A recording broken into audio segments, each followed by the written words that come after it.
A poor girl was forced by her stepmother to marry a CEO. Unexpectedly, after one night, the CEO became addicted to her. Hi, my close-knit family. Welcome back to Mr. Peter Stories. Oh, how I've missed you all. Every time I sit down to share a story, I feel like I'm wrapping my beautiful family in a warm embrace. Before we begin, let's take a moment for a beautiful prayer. May love and light surround every single one of you. May your hearts be filled with joy, your worries be lifted, and your dreams be blessed beyond measure. And may our stories continue to bring us closer, binding us as one loving family. Now, my precious ones, I have some questions for you. Are you enjoying my stories? How would you rate them from 1 to 10? And tell me which type of story makes your heart race the most? The passionate, intense romance, the soul-stirring drama, or maybe something else. Also, I see so many new faces joining our family. If you're new here, don't be shy. Drop your name and the city you're from in the comments. Let's welcome you with the love and warmth that makes this family so special. And tell me, my darlings, how was the last story? Did it touch your soul? Did it make your heart feel something real? I can't wait to hear your thoughts. Now get cozy, my loves, because today's story is about to take you on an unforgettable journey. The rain fell in steady sheets against the floor-to-ceiling windows of the Vaughan estate, turning the manicured gardens into a blur of muted greens and greys. Jalisa Vaughan stood at her bedroom window, one hand pressed against the cool glass, watching droplets trace elaborate patterns downward. At 18, her reflection showed a striking young woman with warm brown skin, high cheekbones, and eyes that held both wisdom and pain beyond her years. Those eyes had seen too much, learned too early how cruel the world could be to a girl who'd lost her mother too soon. The setting sun cast long shadows across her face, highlighting the delicate features she'd inherited from her late mother, features that her stepmother Victoria Rothschild never failed to remind her were common despite their appeal. The sounds of Victoria's expensive Louboutin heels clicking on the marble floors downstairs made Jalisa's shoulders tense. Each sharp click was like a countdown to something inevitable, something she couldn't quite name but felt in her bones. She'd learned to read the different rhythms of Victoria's walks over the years, the slow, measured pace when she was plotting, the quick, aggressive staccato when she was angry, and this current pattern, the sound of victory approaching. Life hadn't been kind to Jalisa since losing her mother at age 8. The memory of that day remained sharp enough to draw blood, the smell of antiseptic in the hospital corridor, the doctor's gentle voice explaining that her mother hadn't survived the surgery, the way her father's hand had gone slack in hers when he heard the news. Grace Vaughan had been a beacon of warmth and love in their lives, a pediatric nurse whose smile could calm the most frightened child, whose touch could ease the most stubborn fever. The official story was that Grace had died of complications from pneumonia, but Jalisa knew better. Her mother had stayed late at the hospital during a severe winter storm, refusing to leave her young patients when replacement staff couldn't make it in. She'd worked 36 hours straight, making sure every child was stable before finally heading home. The car accident that took her life was blamed on the icy roads, but Jalisa knew the truth. Exhaustion had taken her mother's reflexes. Her dedication to others had stolen her away. James Vaughan, her father and CEO of Vaughan Tech Solutions, had fallen apart in the aftermath. A man who'd once been full of laughter and silly jokes became a ghost in his own home, buried in work and grief.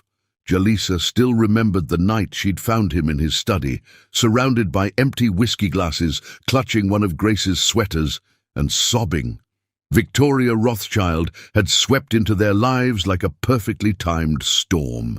She'd been hired as Vaughan Tech's new marketing director, and within months she'd positioned herself as James's support system, his confidant, his savior.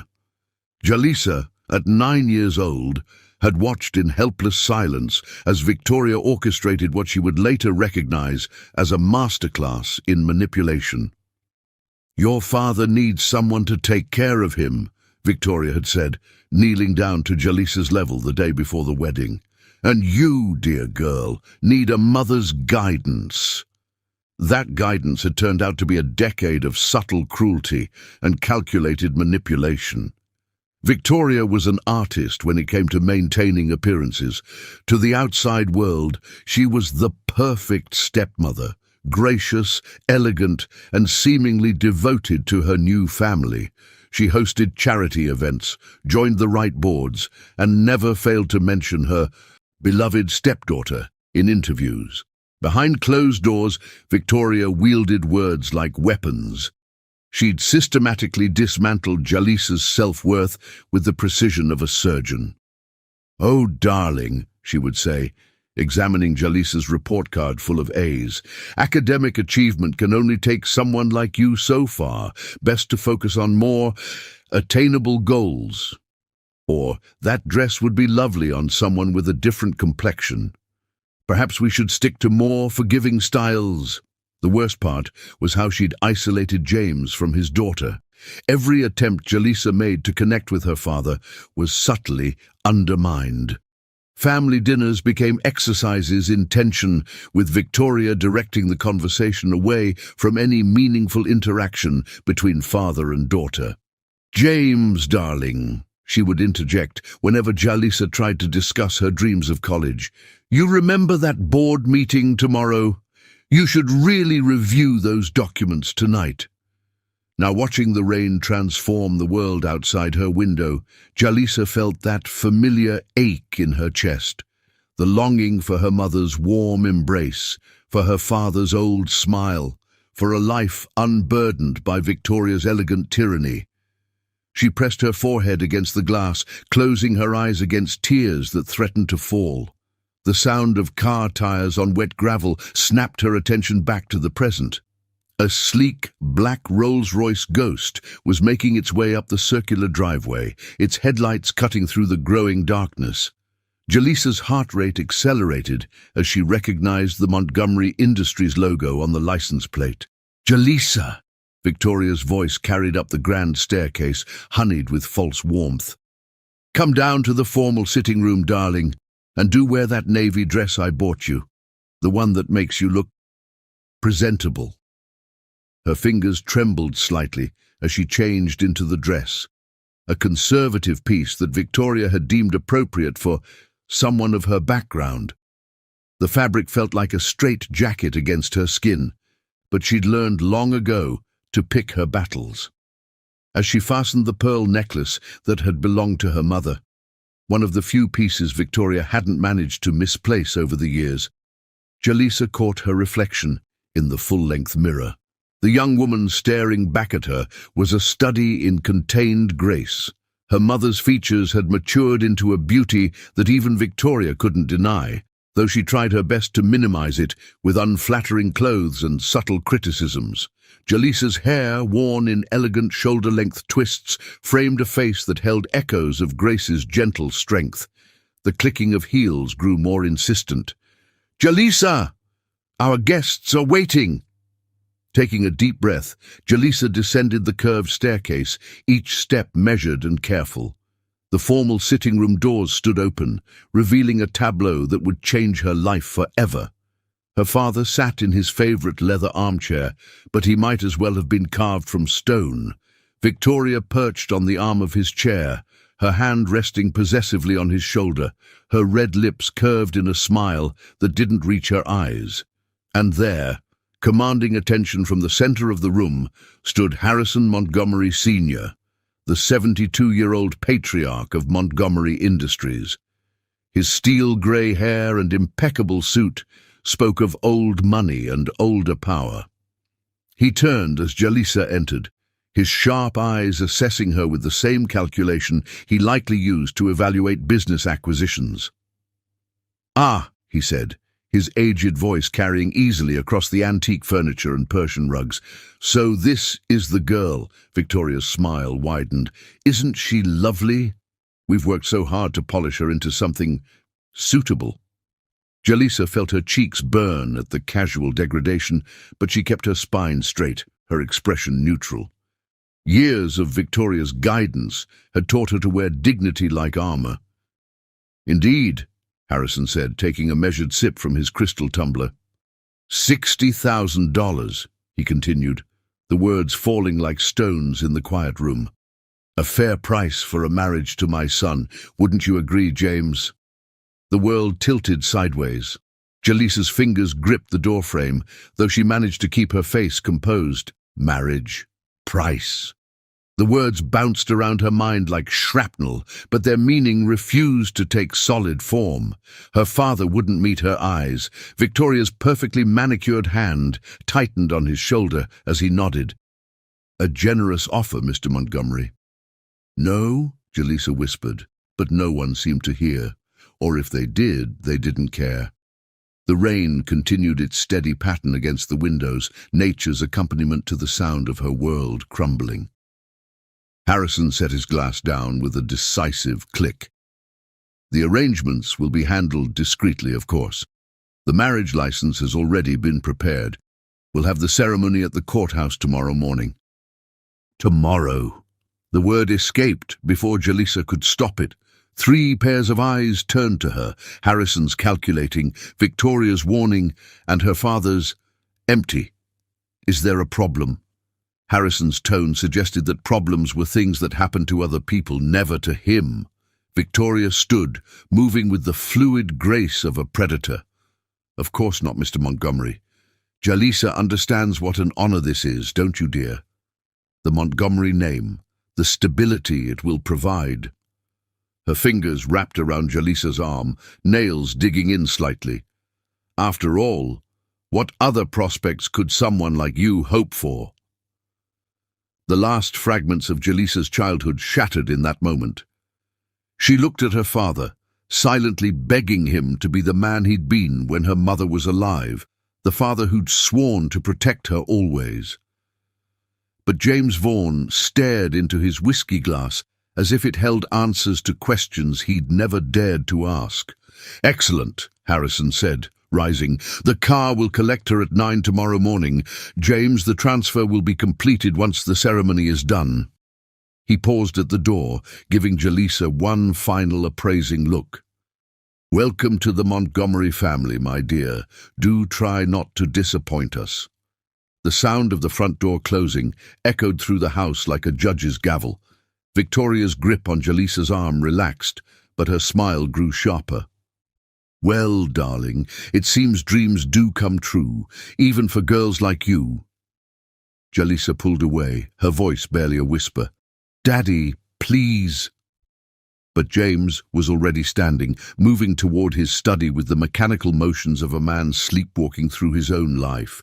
The study door closed behind him with a soft click that held all the finality of a tomb being sealed. Victoria's laugh was light, musical, and utterly cruel. "Oh, my dear girl, did you really think he would choose you over peace, over me? You've been a burden since your mother died, a constant reminder of his greatest loss. At least now you'll be a profitable one." Jalisa made it back to her room before the tears came. She sank to the floor, her back against the door, the navy dress pooling around her like spilled ink. Outside, the rain continued its relentless descent, washing away the last colors of sunset and leaving only darkness behind. In 8 hours, she would be a Montgomery. In 8 hours, her life would be sold for $60,000. In 8 hours, she would learn whether this was truly the end of her story, or perhaps, though she dared not hope it, the beginning of something entirely unexpected. The price of innocence, it seemed, could be measured in dollars and cents. But the cost of survival, that would be calculated in tears, in silence, and in the fierce determination that burned beneath her grief. Tomorrow would come, bringing with it a new name and a new cage. But tonight, Jalisa Vaughan allowed herself one last moment of freedom, one last cry for the girl she'd been, and one last prayer for the woman she would need to become. Chapter 2. The Unexpected Groom. The courthouse's fluorescent lights cast a harsh glow over Jalisa's skin as she sat alone on a wooden bench outside courtroom B. The morning had passed in a blur of mechanical motions, being ushered into Victoria's silver Mercedes at precisely 9, watching raindrops chase each other across the window during the silent drive downtown, following a court clerk's efficient footsteps through echoing marble halls. Now she sat, hands folded in her lap, wearing the simple white dress Victoria had thrust at her that morning. Nothing too presumptuous, her stepmother had sneered, smoothing the cotton fabric with critical fingers. We wouldn't want anyone thinking you're trying too hard to appear above your station. The dress felt more like a prison uniform than wedding attire, its stark whiteness a mockery of traditional bridal dreams. Jalisa's mother had kept her own wedding dress preserved in the attic, an elegant creation of lace and pearls that had once promised love and possibility. That dress, like so many precious things, had disappeared shortly after Victoria moved in. The sound of approaching footsteps made Jalisa's shoulders tense. But instead of Victoria's sharp heels or Harrison Sr.'s measured stride, these steps were quick and light.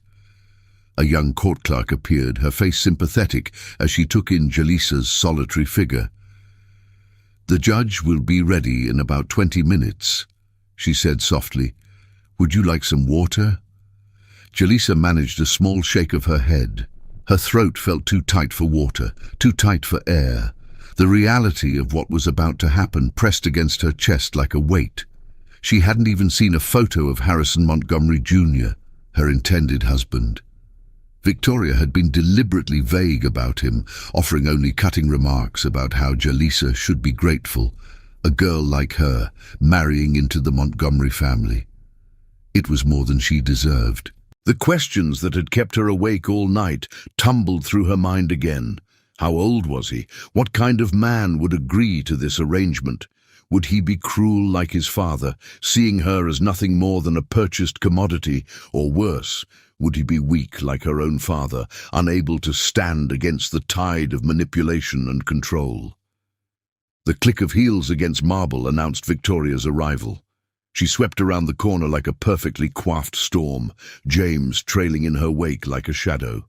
Harrison Montgomery Sr. followed, his presence commanding attention even in the mundane setting of a courthouse hallway. "Well," Victoria said, her voice carrying just enough to draw curious glances from passing courthouse staff. "Isn't this exciting, darling? A Montgomery wedding. Who would have thought?" The emphasis she placed on Montgomery made it clear she found the whole situation both amusing and slightly distasteful. Jalisa kept her eyes fixed on her hands, noting distantly that her mother's delicate gold ring, the only piece of jewelry she'd been allowed to wear today, caught the fluorescent light like a trapped star. "The papers are ready," Harrison Sr. announced, his tone suggesting he was concluding a business merger rather than arranging his son's marriage. "We're just waiting on Patrick to arrive." Patrick. So that was his name. Jalisa turned it over in her mind, trying to form a picture of the man who would soon be her husband. The name felt solid, traditional, a name that belonged in oak-paneled boardrooms and private club lounges. More footsteps echoed through the corridor, these ones different, strong, purposeful, but unhurried. Jalisa kept her eyes down, counting the squares in the courthouse's linoleum floor. 1, 2, 3. "Patrick," Harrison Sr.'s voice carried a note of warning. "You're nearly late. Traffic was unavoidable, Father. Though I suspect you knew that when you arranged this morning's timing." The voice that answered Harrison Sr. was nothing like Jalisa had imagined, deep but gentle, with an undertone of steel that suggested its owner was used to standing his ground. Despite herself, she looked up. Patrick Harrison Montgomery stood 6'2", with broad shoulders and the kind of face that belonged in fashion magazines rather than merger announcements. At 33, he carried himself with the easy confidence of someone who'd earned his success rather than inherited it. His steel-grey eyes, so like his father's in colour but utterly different in warmth, widened slightly as they took her in. He wore a perfectly tailored charcoal suit that somehow managed to look both expensive and understated. His dark hair was styled professionally, but not severely, and a slight shadow of stubble along his jaw suggested he'd been too preoccupied or too rebellious to achieve his father's standard of clean-shaven perfection. "I'm Patrick," he said softly, moving to stand before her. His voice was pitched low, meant only for her ears. "And you must be Jalisa." The gentle way he said her name, not rushing through it like the courthouse staff, not dripping it with disdain like Victoria, made something in Jalisa's chest tighten. She managed a small nod, acutely aware of Victoria's sharp eyes watching their interaction. "The judge is ready for you now," the clerk announced, appearing in the courtroom doorway. "If you'll all follow me." What followed was a ceremony that felt more like a business transaction than a wedding. The judge, a tired-looking woman in her 60s, barely glanced up from the papers as she read the standard vows. Victoria stood at James's side, her hand resting possessively on his arm as if to prevent him from any last-minute attacks of paternal conscience. Harrison Sr. watched the proceedings with the satisfied air of a man seeing a long-term investment finally pay off. But Patrick was different. When it came time to say, "I do," he turned to face Jalisa fully, his eyes meeting hers with an intensity that made the fluorescent lights dim and the mechanical words take on unexpected weight. His hand, when he took hers to slip on the simple gold band Harrison Sr. had provided, was warm and steady. "By the power vested in me by the state of New York," the judge intoned, "I now pronounce you husband and wife." There was no "you may kiss the bride," no rice, no flowers, no celebration, just Harrison Sr., immediately turning to James with papers requiring signatures, and Victoria's satisfied smirk as she watched another piece of her stepdaughter's life fall under someone else's control. "Mrs. Montgomery," Patrick said quietly, still holding her hand. The title should have felt like another shackle, but something in his voice made it sound almost like a question or perhaps a promise. "The car is waiting," Harrison Sr. announced, having concluded his business with James. "Patrick, you'll take Jalisa to the estate. I have meetings this afternoon, but I trust you can handle the transition." Victoria stepped forward, her smile razor-sharp. "Of course you'll want to get your new bride settled in. Jalisa, darling, do try to remember everything I taught you about being a proper wife. Though I suppose the Montgomerys have their own standards." The slight emphasis she placed on standards made her meaning clear. Whatever those standards were, Victoria doubted Jalisa could meet them. But before Jalisa could feel the familiar sting of her stepmother's words, Patrick's hand tightened slightly around hers. "I'm sure Jalisa will define her own role in our family," he said, his tone pleasant but firm. "Shall we?" This last was directed at Jalisa, accompanied by a slight tug toward the courthouse exit. The walk through the courthouse felt surreal, like moving through water. Patrick's hand remained steady around hers, guiding her past curious onlookers and through the heavy doors into the late morning sun. A sleek black Bentley waited at the curb, a uniformed driver holding the door open. "After you," Patrick said softly, helping her into the car's leather interior. The door closed with a solid thunk, sealing them into a bubble of climate-controlled silence. Moments later, Patrick slid in beside her, and the car pulled smoothly away from the curb. Only then did Jalisa realize she hadn't said goodbye to her father. She turned to look through the rear window, but the courthouse was already disappearing around a corner, taking with it the last fragments of her old life. "Here." Patrick's voice drew her attention back. He was holding out a pristine white handkerchief, monogrammed with his initials, "For the tears you're trying not to shed." The simple kindness in the gesture broke something inside her. Jalisa took the handkerchief, pressing it to her eyes as the first tears fell. She waited for him to sigh in annoyance or make some cutting remark about emotional displays, but Patrick remained quietly present beside her, neither touching her nor pulling away. When she finally regained her composure, the car was crossing the Queensboro Bridge, Manhattan's skyline rising before them like a crystal forest. Patrick's voice, when he spoke again, held none of the awkwardness she'd expected. "I want you to know something," he said, his voice gentle but firm. "I had no idea about the arrangement my father made. I found out this morning." Jalisa turned to look at him, studying his profile against the city backdrop. "Then why? Why did I go through with it?" He met her gaze steadily.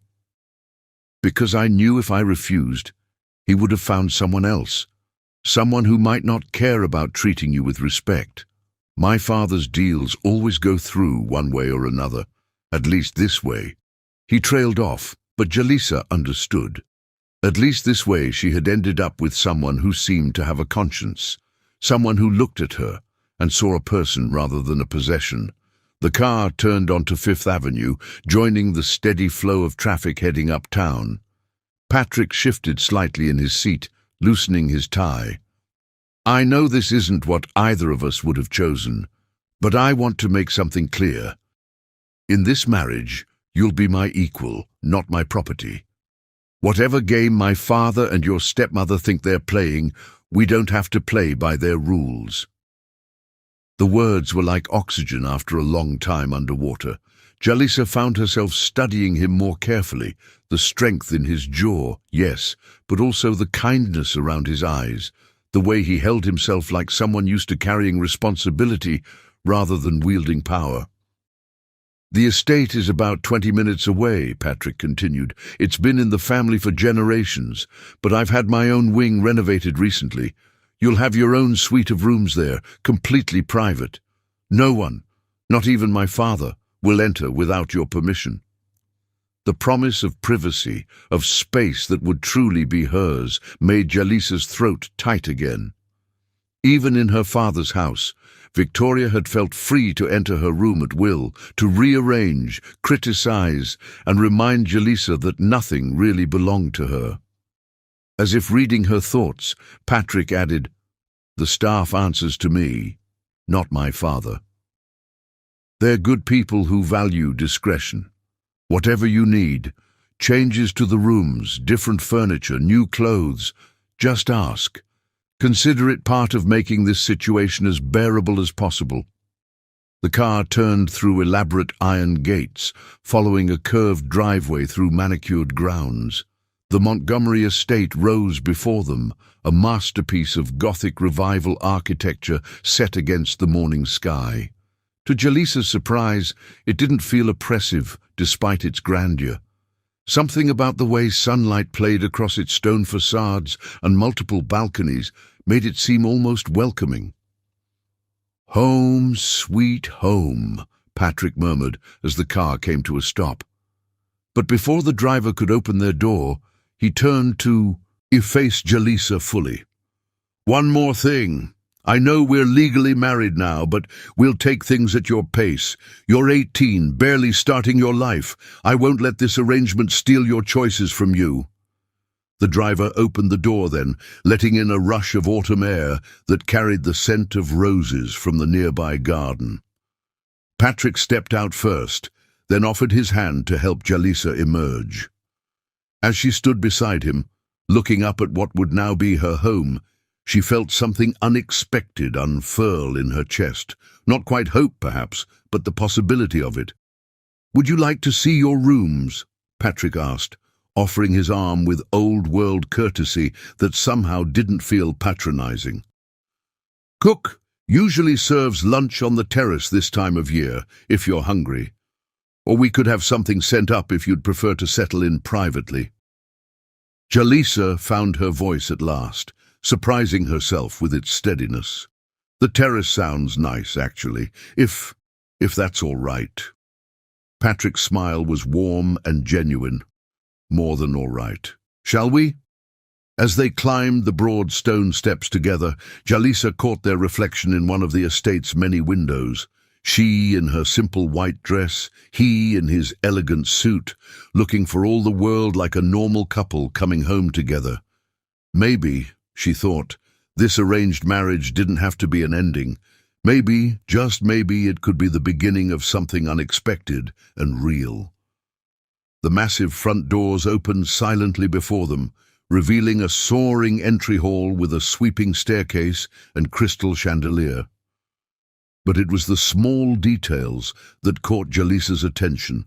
Fresh flowers in crystal vases, comfortable-looking window seats flooded with natural light, books that showed signs of actually being read rather than just displayed. "Welcome home, Mrs. Montgomery," Patrick said softly, and for the first time since hearing that title in the courthouse, Jalisa felt herself begin to smile. Chapter 3. First Light of Love. The Montgomery estate's west wing stretched before Jalisa like a world unto itself. Patrick led her through a series of elegantly appointed rooms, each one more beautiful than the last, until they reached a set of double doors carved with intricate Art Nouveau roses. "Your suite," he said, producing a small golden key. "The only other copy is in the estate's safe, and only you can authorize its use." He handed her the key, careful not to let his fingers brush hers. "Would you like to see inside?" Jalisa turned the key in the lock, feeling the solid weight of real brass and craftsmanship. The doors swung open silently, revealing a space that took her breath away. Afternoon sunlight streamed through floor-to-ceiling windows, illuminating a sitting room that managed to be both grand and welcoming. The walls were painted a soft cream, providing a perfect backdrop for artwork that made her heart skip. Contemporary pieces by black artists she recognized from her art history classes, their vibrant colors and powerful themes making the space feel immediately personal. "I had the decorator research artists you might appreciate," Patrick said quietly, noting her reaction. "The collection can be changed, of course, if you prefer different pieces." But Jalisa was already moving deeper into the suite, taking in the details. A writing desk of pale maple sat in one corner, its surface clean but equipped with everything she might need. Comfortable seating areas were arranged to take advantage of both the view and the marble fireplace. Built-in bookshelves lined one wall, their lower shelves already filled with a carefully curated selection that made her pause. Contemporary fiction by diverse authors, art books, and several volumes on business and finance that didn't seem randomly chosen. "I noticed your academic records mentioned an interest in business administration," Patrick explained, following her gaze to the books. "I thought you might want to explore that further." The bedroom beyond the sitting room was a study in understated luxury. A king-sized bed, dressed in soft linens in shades of blue and silver, dominated one wall, while a separate seating area created a peaceful retreat. The ensuite bathroom gleamed with marble and chrome, featuring both a deep soaking tub and a rain shower, but it was the walk-in closet that made Jalisa's steps falter. Unlike the rest of the suite, it was completely empty except for a single note card placed on a central island. "I didn't want to presume," Patrick said, noticing her surprise. "There's a personal shopper on call whenever you're ready to build your wardrobe. Everything will be your choice, styles, colors, designers. No one else's preferences or restrictions." The deliberate way he said restrictions made it clear he understood exactly how Victoria had used clothing as another form of control. Jalisa's fingers traced the edge of the note card, which contained the shopper's contact, information written in elegant script. "Thank you," she said softly, and meant it for more than just the closet. "Are you hungry?" Patrick asked, giving her space to compose herself. "We could have lunch brought up here if you'd prefer privacy, or—" "The terrace would be nice," Jalisa found herself saying. Something about Patrick's quiet consideration made her want to be brave, to step beyond the safety of these beautiful rooms. He smiled, and the expression transformed his entire face, softening the professional polish into something warmer. The terrace it is, then, though ... He gestured at the late September sunshine. Perhaps a wrap? The breeze can be cool this time of year. Before Jalisa could worry about not having appropriate clothing, Patrick moved to a discreet door she hadn't noticed. It opened to reveal a small selection of designer outerwear. Just basics for now, he said, until you can choose your own. The cashmere wrap she selected was the color of autumn leaves, soft as a whisper against her skin. Patrick led her through the wing's private corridors to a terrace that overlooked the estate's rose gardens. A table had been set for two, white linens bright against the stone balustrade, silver gleaming in the afternoon light. Mr. Patrick, an elderly woman in a housekeeper's uniform, appeared as they approached. Cooks prepared a light lunch menu, the salmon you like, fresh salads, and those little lemon tarts. She turned to Jalisa with a warm smile. Welcome, Mrs. Montgomery. I'm Mrs. Chen. If there's anything you need, day or night, just ring. Patrick held Jalisa's chair, waiting until she was settled before taking his own seat. A server appeared silently with water and a selection of fresh juices, then disappeared just as quietly. I meant what I said about the staff, Patrick said once they were alone. They're loyal to me, not my father. You won't be watched or reported on here. The implication that Harrison Sr. might have expected such surveillance made Jalisa's hands clench in her lap, but before she could dwell on it, their first course arrived, a delicate soup that smelled of fresh herbs and comfort. Tell me about yourself. Patrick's question was gentle, accompanied by a genuine smile. I'd like to know who I'm sharing my life with, beyond what's in the files my father's people compiled. Something in his tone made Jalisa look up sharply. You've seen those files? I insisted, once I learned of the arrangement this morning. I wanted to understand. He paused, choosing his words carefully. I wanted to understand what kind of person would agree to sell their daughter to the Montgomerys. The soup suddenly tasted like ashes in Jalisa's mouth. My father is a broken man who let himself be manipulated by a master, Patrick finished. The files were quite thorough about Victoria Rothschild's methods. The way he said her stepmother's name contained volumes of controlled anger. Jalisa found herself studying him more carefully, noting the tension in his jaw, the way his hands gripped his silverware just a fraction too tightly. You really didn't know, she asked, about the arrangement? Patrick set down his spoon, meeting her gaze directly. Number Y was in London all last week, closing a deal that will move our clean energy division into European markets. I flew back last night, and this morning my father called me to his study. He presented the whole thing as a fait accompli. The papers ready, the courthouse booked, you already on your way downtown. But you agreed, Jalisa said softly. Why? Because I know my father. Patrick's voice held a lifetime of understanding. If I'd refused, he would have found someone else in our circle to marry you. Someone who would have seen you as property, who would have treated you like... He trailed off, his expression darkening. Like merchandise, Jalisa finished. Purchased and owned. Yes. Patrick's hand moved as if to cover hers, then stopped just short. I couldn't let that happen. Not when I could prevent it. Their main course arrived, perfectly grilled salmon on a bed of seasonal vegetables, the presentation worthy of a fine restaurant. They ate in companionable silence for a few moments, each processing the morning's events. You asked about me, Jalisa said finally. What would you like to know? Patrick's smile returned, warming his grey eyes. Everything. Your dreams, your fears, your favorite books. What makes you laugh? What makes you angry? who you are when no one's watching. The simple honesty in his voice made something in Jalisa's chest ache. How long had it been since anyone had genuinely wanted to know her? Since Victoria's arrival, she'd been trained to be invisible, to take up as little space as possible in her own life. "I love art," she found herself saying.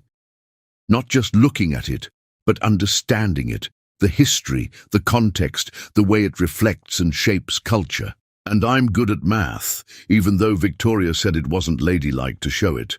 I used to help the other students in calculus class explaining concepts the teacher couldn't quite get across." A teacher at heart, Patrick noted. And the business administration interests? "I want to understand how things work," Jalisa admitted. "Not just numbers, but systems, organizations. How to make them better, more efficient, more human." Patrick's expression showed genuine interest. "We could use more of that perspective at Montgomery Industries. Too often, efficiency comes at the cost of humanity." Their conversation flowed easily through the rest of lunch, touching on books they'd both loved, places they hoped to visit, causes they believed in. Patrick, it turned out, had a dry sense of humor that made Jalisa laugh despite herself. He told stories about his travels that focused on the people he'd met rather than the deals he'd closed, and asked thoughtful questions that showed he was really listening to her answers. As their empty dessert plates were cleared away, Patrick checked his watch. "I have a video conference in 20 minutes. Part of the European deal that can't wait. Would you like to explore the grounds this afternoon? Mrs. Chen can show you the gardens, or you're welcome to discover them on your own. This is your home now. You don't need permission to move through it." The freedom implicit in that statement made Jalisa's throat tight. "I think I'd like to get settled in my rooms first, if that's all right. Maybe look through those books you provided." "Of course." Patrick stood, offering his hand to help her up. "I'll have dinner sent to your suite around 7, unless you'd prefer to dine together." Jalisa thought about it, surprised to find she wasn't automatically choosing the safer option of solitude. "Together would be nice, but in my sitting room, I'm not quite ready for the formal dining room." "Perfect." Patrick's smile was understanding. "I'll bring chocolate cake. I find it helps when processing major life changes." The walk back to her suite was comfortable, filled with Patrick pointing out artwork she might enjoy and explaining which parts of the estate were private versus public spaces. At her doors, he stopped, maintaining a respectful distance. "Jalisa," he said softly, "I know this isn't how either of us imagined starting a marriage, but I want you to know you're safe here, with me. Whatever this becomes, it will be on your terms." She nodded, unable to find words for the complex emotions swirling in her chest. Patrick gave her another warm smile and turned to go. "Patrick?" Her voice stopped him. "Thank you for being unexpected." His laugh was gentle. "I think we're both going to be full of surprises." Alone in her suite, Jalisa moved through the rooms slowly, really taking in the details. Someone, probably Mrs. Chen, had unpacked the small bag she'd brought from home, arranging her few possessions with care. Her mother's photo, the one she kept hidden from Victoria, sat in a new silver frame on the bedside table. The afternoon sun painted patterns on the pale carpet as Jalisa curled up in a window seat with one of the business books, but her mind kept drifting to lunch, to the way Patrick listened as if her thoughts mattered, to the genuine interest in his eyes when she spoke about her dreams. She thought about Victoria's sneering predictions of what marriage to a Montgomery would mean, about Harrison C's cold assessment of her worth in dollars and cents. But Patrick was different. He saw her not as a possession or a problem, but as a person, a partner. As the sun began to set, painting the sky in shades of rose and gold, Jalisa found herself looking forward to dinner, to more conversation, to chocolate cake, to discovering who they might become together. This morning, she'd been a bride sold to the highest bidder. Tonight, she was something else, something undefined but full of possibility.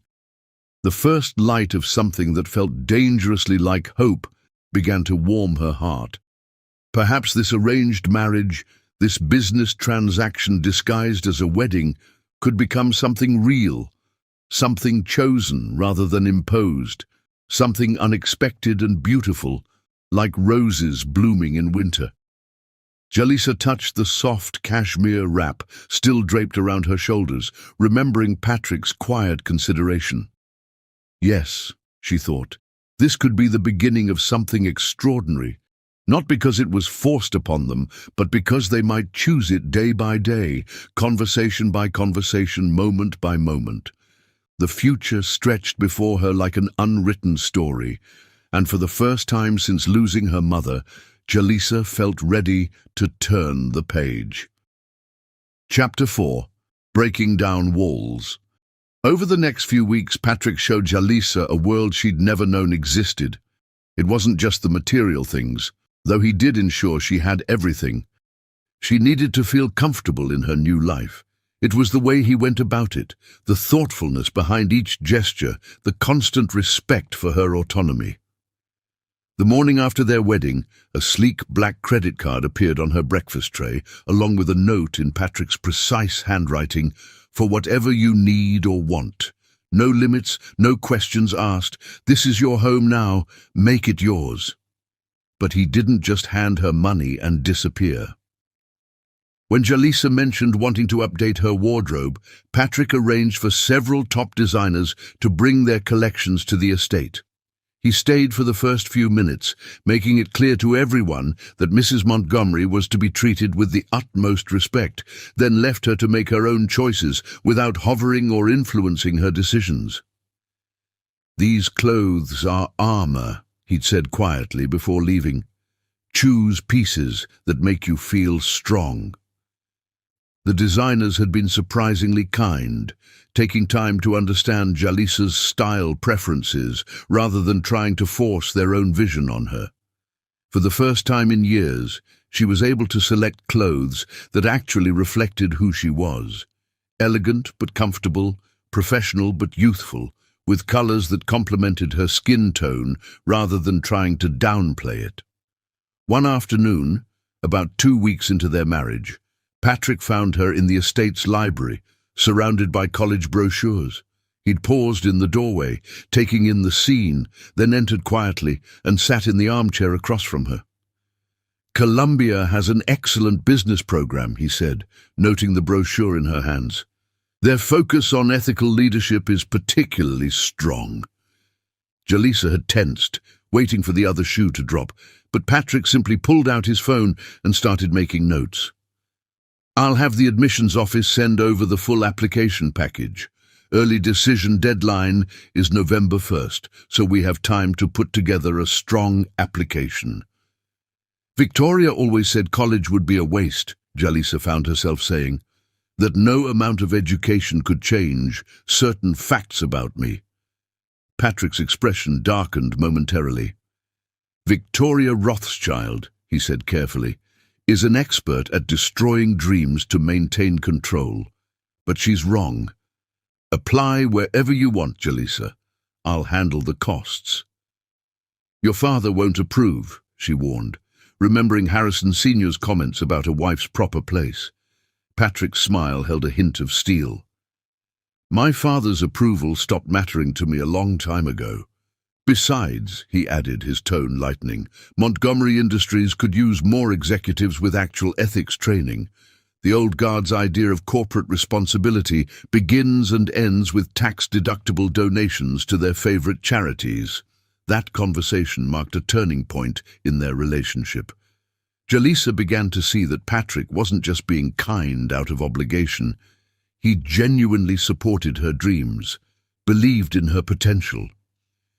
He arranged for her to meet with college counselors, helped her craft her personal statement, and never once suggested that being Mrs. Montgomery should be enough. Their evenings fell into a comfortable routine. They would have dinner together in Jalisa's sitting room, talking about their days. Patrick shared stories from board meetings and business deals, always asking her opinion on thorny ethical questions. Jalisa found herself opening up about her own experiences, her hopes for the future, her memories of life before Victoria. One night, over slices of chocolate cake, which had become something of a tradition, Patrick asked about her mother.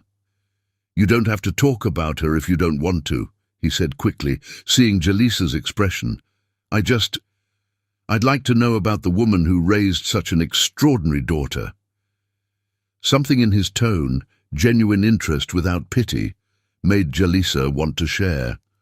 "She was a pediatric nurse," she began, "the kind who remembered every patient's favorite color and would sing silly songs during scary procedures. She had this way of making everyone feel safe, even in the worst moments." Patrick listened intently as Jalisa described Grace Vaughan's dedication to her patients, her love of art and music, her habit of dancing in the kitchen while making Sunday breakfast. He asked thoughtful questions that showed he was really hearing her, really wanting to understand.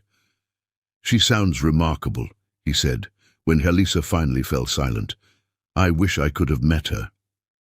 "She would have liked you," Jalisa realized. "She always said you could judge a person's character by how they treat those who can't help them in return." Patrick's smile was soft. "Smart woman. I see where you get it from." Their days settled into a rhythm that felt surprisingly natural. Patrick never pressured Jalisa for physical intimacy, maintaining careful boundaries while still showing affection in small ways, a gentle touch on her shoulder when passing, a warm smile across the dinner table, thoughtful notes left with morning coffee. The staff, true to Patrick's word, treated Jalisa with genuine respect. Mrs. Chen became something of a surrogate mother figure, always ready with a cup of tea and a sympathetic ear. The gardeners started leaving fresh flowers in Jalisa's suite, choosing blooms that matched her new decor. Even the security team, all ex-military men hired by Harrison Sr., showed their support by quietly keeping Victoria away when she tried to make surprise visits. One rainy Saturday, about a month into their marriage, Patrick took Jalisa shopping at a small boutique in Manhattan, not for clothes or jewelry, but for art supplies. He'd noticed her sketching in the margins of her college applications and decided she needed proper materials. "My father would say it's a waste of time," he commented, as Jalisa selected pencils and pastels. "Which is exactly why you should do it. Art feeds the soul in ways quarterly reports never will." They ended up spending hours in the shop, with Patrick asking interested questions about different techniques and materials. His genuine curiosity made Jalisa feel safe sharing this part of herself, the creative dreams Victoria had dismissed as frivolous. That evening, back at the estate, Patrick helped her set up a small studio space in one corner of her sitting room. He arranged the lighting himself, insisting on proper task lamps that wouldn't strain her eyes. "There," he said, stepping back to admire their work. "A space that's purely yours, for creating whatever you want." Jalisa found herself studying his profile in the warm lamplight. In the weeks since their courthouse wedding, Patrick had become not just her husband, but her friend. Someone who saw her clearly and liked what he saw. Someone who supported her dreams instead of trying to cage them. "Thank you," she said softly. "Not just for this, but for everything." Patrick turned to face her, his grey eyes serious. "You don't need to thank me for treating you with basic human dignity, Jalisa. That should have been your birthright." "Still," she insisted, "you've made this so much easier than it could have been, than it would have been with someone else." Something shifted in Patrick's expression then, a softening around his eyes, a gentle curve to his lips. He took a step closer, moving slowly enough that Jalisa could have backed away if she wanted to. She didn't want to. Patrick's kiss, when it finally came, was nothing like she'd imagined her first kiss would be. It wasn't awkward or demanding or frightening. It was gentle as a summer breeze, warm as morning sunshine, sweet as the chocolate cake they shared every evening. When he pulled back, his eyes searched her face carefully. Was that okay? Jalisa found herself smiling. More than okay. It wasn't a dramatic moment of passion like in the romance novels she used to hide from Victoria. It was something better, something real and chosen, born of growing trust and genuine affection rather than obligation or possession. That night, after Patrick had bid her good night and returned to his own rooms, Jalisa stood at her window watching the rain fall. Her fingers touched her lips, remembering the gentle pressure of Patrick's kiss. For the first time since her mother's death, she felt truly safe, truly seen. The walls she'd built around her heart, reinforced by years of Victoria's cruelty, were beginning to crumble. Not because Patrick was trying to break them down, but because he made her feel secure enough to lower them herself. Tomorrow would bring new challenges, college applications to complete, Harrison Seeger's disapproval to navigate, the constant shadow of Victoria's influence to overcome. But tonight, Jalisa allowed herself to imagine a future full of possibility. A future where love wasn't a transaction or a trap, but a choice made freely, day by day, moment by moment. She picked up one of her new sketching pencils, letting her hand move across fresh paper. The face that emerged wasn't young Jalisa hiding from Victoria's sharp words, or the scared bride at the courthouse. It was the woman she was becoming, strong, hopeful, ready to embrace whatever came next. A woman worthy of love. A woman Patrick saw clearly, believed in completely, and chose to kiss not out of duty, but out of genuine desire. Outside, the rain continued its gentle rhythm against the windows. Inside, Jalisa Montgomery smiled and kept drawing, adding touches of light to her self-portrait's eyes. Eyes that no longer held just pain and wisdom, but something new and precious. The first delicate blooms of love growing in the most unexpected garden. Chapter 5. Shadows of the Past. Their growing happiness couldn't remain untouched forever. The first crack in their peaceful world appeared at the annual Montgomery Industries Charity Gala, 6 weeks into their marriage. Jalisa had been nervous about attending, knowing it would be her first major public appearance as Mrs. Montgomery. Patrick had been characteristically thoughtful about the event. He'd arranged for a top stylist to help Jalisa select the perfect gown, a midnight blue creation that made her feel like a queen. The designer had incorporated subtle African patterns into the beadwork, a detail that brought tears to Jalisa's eyes when she noticed it. "Beautiful," Patrick had said simply when he saw her ready for the gala. The pride in his eyes gave her courage. The ballroom of the Plaza Hotel glittered with New York's elite. Diamonds caught the light like stars, champagne flowed freely, and conversation hummed at a perfectly modulated volume. Patrick kept Jalisa close, his hand warm at the small of her back as he introduced her to business associates and society figures. Most people were polite, if reserved.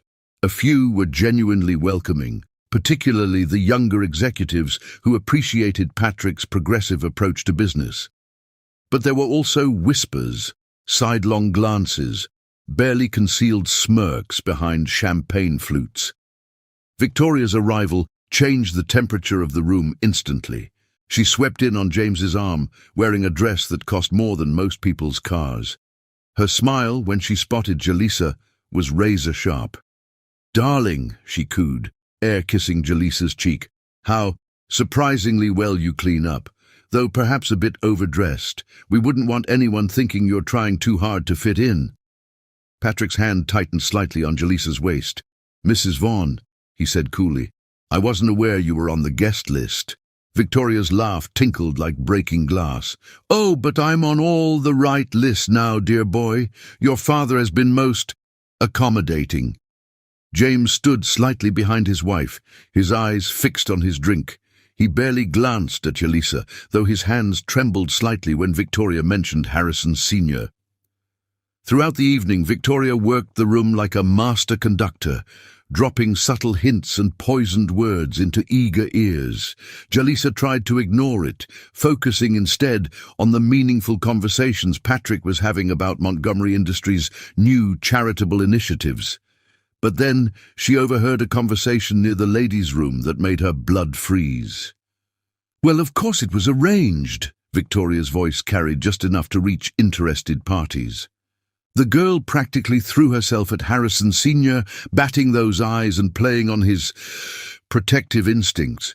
"Though I suppose we shouldn't be surprised, like mother, like daughter." "What do you mean?" another woman asked eagerly. "Oh, didn't you know? Her mother was quite the social climber herself. How else does a simple nurse end up married to a CEO, though at least Grace had the decency to die before she could spend too much of the family money?" Jalisa's vision blurred with tears. She turned to flee, but found Patrick standing behind her, his face set in lines of cold fury. "Mrs. Vaughan," his voice cut through the murmuring crowd. "A word, if you please." Victoria's smile didn't waver. "Of course, dear. Though I was just sharing some family history, nothing improper about that." "Interesting definition of proper," Patrick said, his tone arctic. "I've had investigators looking into your financial activities for the past month. Would you like to discuss what they found?" The color drained from Victoria's face. "I'm sure I don't know what you mean." "No?" Patrick's smile was terrifying in its gentleness. "The offshore accounts? The creative accounting at Vaughntech? The systematic embezzlement that began, coincidentally, right after you married James?" The whispers in the crowd took on a different tone. Victoria's perfectly manicured hand clutched her champagne flute so tightly it threatened to shatter. "How dare you?" she hissed. "You have no proof." "I have every proof," Patrick replied calmly. "Every transaction, every hidden account, every penny you've stolen from the man you claim to love. Would you like to see the files? I had them delivered to the SEC this morning." James stepped forward then, his face ashen. "Victoria?" What is he talking about? But Victoria was already backing away, her composure cracking like fine china. "She's nothing but a gold digger," she spat, gesturing at Jalisa, "just like her mother." It was the wrong thing to say. Patrick's voice, when he spoke again, could have frozen flame. "Mrs. Vaughan, your life is about to become very complicated. I suggest you leave now while you still have some dignity intact. And if you ever speak about Jalisa or her mother again, I will personally ensure that every society door in New York slams shut in your face." The crowd parted like the Red Sea as Victoria fled, leaving James standing alone and lost. Patrick turned to him with slightly more gentleness. "Mr. Vaughan, I suggest you call your lawyer. You'll want to distance yourself from what's coming." Later that night, in their private sitting room at the estate, Jalisa finally broke down. The tears she'd held back at the gala poured out as Patrick held her close. "How could she?" Jalisa sobbed. "How could she say those things about my mother?" Patrick's arms tightened around her. "Because she's a bitter woman who can't stand to see real love or goodness. Your mother was a nurse who died saving 3 children from a burning building," he whispered.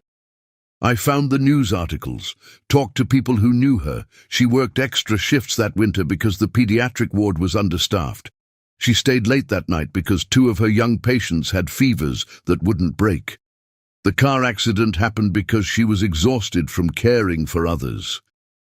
He pulled back slightly, cupping Jalisa's face in his hands. "You're exactly like her. Brave, selfless, and absolutely extraordinary." Victoria attacked her memory because she knows she'll never be half the woman your mother was. Jalisa looked up at him through tear-stained lashes. You investigated my mother. I wanted to know about the woman who raised you, Patrick said softly. I found articles about her work at the hospital, interviews with parents whose children she'd helped, letters from colleagues praising her dedication. She was beloved, Jalisa. Her funeral was standing room only. Hundreds of people whose lives she'd touched. Fresh tears fell, but these were different, healing tears, washing away years of Victoria's poison. Tell me more, she whispered. Patrick spent the next hour sharing everything he'd learned about Grace Vaughan, how she'd started a program to bring art therapy to sick children, how she'd organized a fund to help families with medical expenses, how she'd met James at a hospital fundraiser where she'd been speaking about pediatric care initiatives. She wasn't a social climber, he said firmly. She was a force for good who happened to fall in love with a man who recognized her worth, just like her daughter. Jalisa curled closer into his embrace, letting his words and the steady beat of his heart soothe her pain. When did you start the investigation into Victoria? The day after our wedding, Patrick admitted. I knew someone like her wouldn't let go of control easily. I wanted to be prepared when she tried to hurt you again. The protective anger in his voice made Jalisa's heart swell. This was more than the kindness he'd shown since their arranged marriage. This was fierce, deliberate defense of her happiness. What will happen to her? She asked. The SEC investigation will take time, but the evidence is solid. She'll likely face charges for financial fraud. Your father, Patrick sighed. He'll need support to get through this, but maybe now he can finally break free of her influence. Jalisa thought about James, standing alone in that glittering ballroom, his world crumbling around him. He let her control him for so long. Grief makes people vulnerable, Patrick said gently. Victoria exploited that vulnerability. But it's not too late for him to find his way back to being the father you remember. They sat in comfortable silence for a while, watching the fire dance in the hearth. Finally, Jalisa spoke again. Thank you, not just for defending me, but for defending my mother's memory. Patrick pressed a kiss to her temple. Your mother's legacy lives in you, in your kindness, your strength, your desire to help others. Victoria couldn't destroy that, no matter how hard she tried. That night, as Jalisa prepared for bed, she looked at her mother's photo on the bedside table. Grace Vaughan smiled back at her, radiating the warmth and love that Victoria had tried to erase from history. You'd like him, Mum, Jalisa whispered to the picture. He sees me, really sees me, and he's not afraid to fight for what's right. Outside her window, the moon cast silver light over the estate's gardens. Tomorrow would bring challenges, dealing with the fallout from Victoria's exposure, helping James navigate his new reality, facing the society gossips who'd witnessed it all. But tonight, Jalisa felt stronger than she had in years. Victoria's shadows were finally being banished, pushed back by the light of truth and love. Patrick had given her more than protection. He'd given her back her mother's true story, her own worth, and the promise of a future where love didn't have to hide in shadows. As she drifted off to sleep, Jalisa smiled, remembering something her mother used to say, "The truth always comes to light, sweetheart, and when it does, it sets us free." Chapter 6. Rise of the Phoenix. Jalisa threw herself into her studies with renewed determination after Victoria's downfall. The acceptance letter from Columbia's School of Business arrived on a crisp October morning, accompanied by a personal note from the dean praising her application essay on ethical leadership in modern corporations. Patrick had found her crying happy tears in her study, the letter clutched to her chest.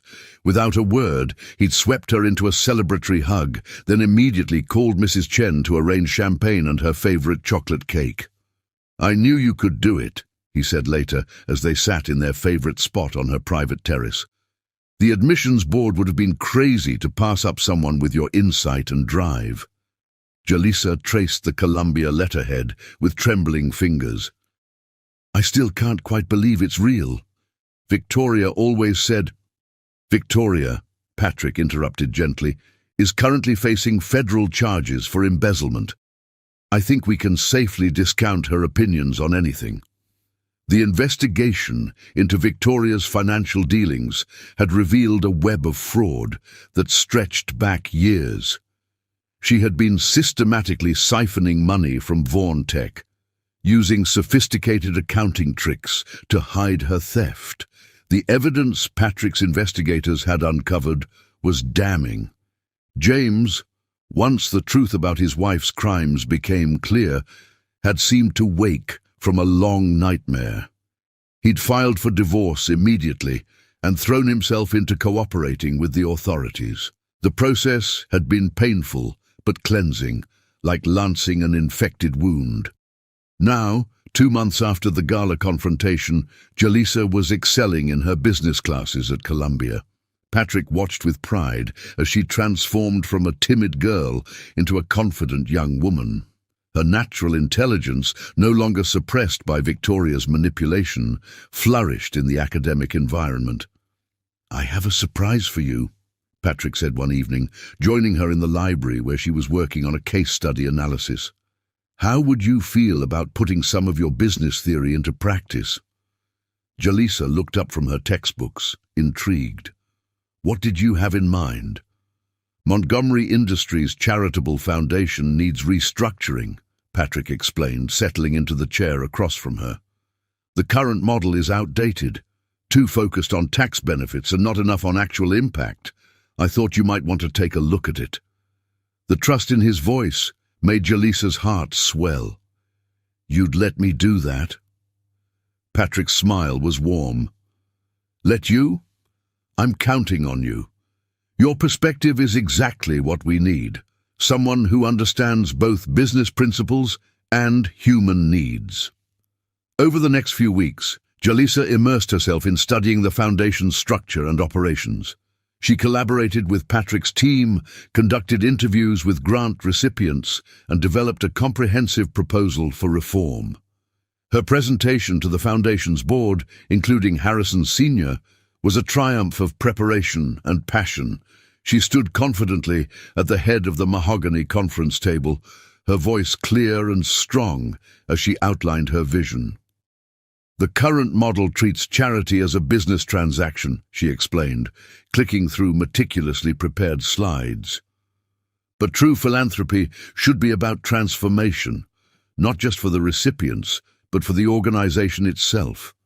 I propose restructuring our giving around 3 core principles: sustainability, empowerment, and measurable impact." Harrison Sr., who had initially viewed her involvement with barely concealed skepticism, found himself leaning forward as Jalisa detailed her plans. Her proposal included innovative funding mechanisms, partnerships with grassroots organizations, and a revolutionary approach to measuring social impact. Furthermore, she concluded, by integrating these initiatives with Montgomery Industries' core business strategies, we create a synergy that benefits both our commercial interests and our social mission. It's not just about giving money, it's about investing in sustainable change. The silence that followed her presentation was broken by slow, deliberate applause from Harrison Sr. himself. "Well," he said, his voice carrying a note of surprise and reluctant admiration, "it seems we've underestimated you, Mrs. Montgomery." Patrick, watching from his seat at the table, felt his chest swell with pride.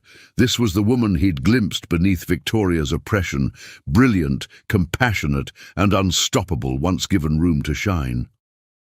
The board approved Jalisa's proposals unanimously, Within months, the Montgomery Foundation became a model for modern corporate philanthropy, earning praise from industry leaders and social impact experts alike.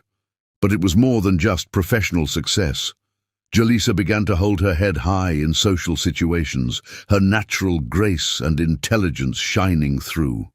The whispers about her changed from criticism to admiration. Even the society matrons who had once echoed Victoria's sneers found themselves charmed by the young Mrs. Montgomery's genuine warmth and quiet confidence. Patrick found himself falling deeper in love with her every day, not just because of her beauty or intelligence, but because of her resilience, her compassion, and her quiet strength. He loved watching her tackle complex problems, the way her brow furrowed in concentration as she worked through solutions. He loved her determination to use their resources for good, her insistence on looking beyond surface appearances to find true need. One evening, after a particularly successful foundation event, they walked together in the estate's rose garden. The autumn air was crisp, but Patrick had wrapped his jacket around Jaleesa's shoulders, and they lingered among the late-blooming flowers. "Do you remember what you said to me that first night?" Jaleesa asked suddenly. "About why you went through with the marriage?" Patrick nodded, his hand warm against the small of her back. "I said I couldn't let my father arrange a marriage with someone who might not treat you with respect." "You did more than that," Jaleesa said softly. "You gave me back myself. Every time Victoria tried to make me small, you helped me grow. Every dream she called impossible, you made achievable." Patrick stopped walking, turning to face her in the moonlight. "You did all the growing yourself, Jaleesa. I just removed the shadows that were blocking your light."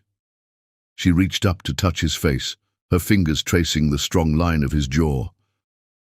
"Do you know what I see when I look at our foundation's work? I see my mother's legacy. She taught me that true strength lies in helping others rise. You helped me rise, and now we're helping others do the same." Patrick's kiss was tender, full of pride and love and promise.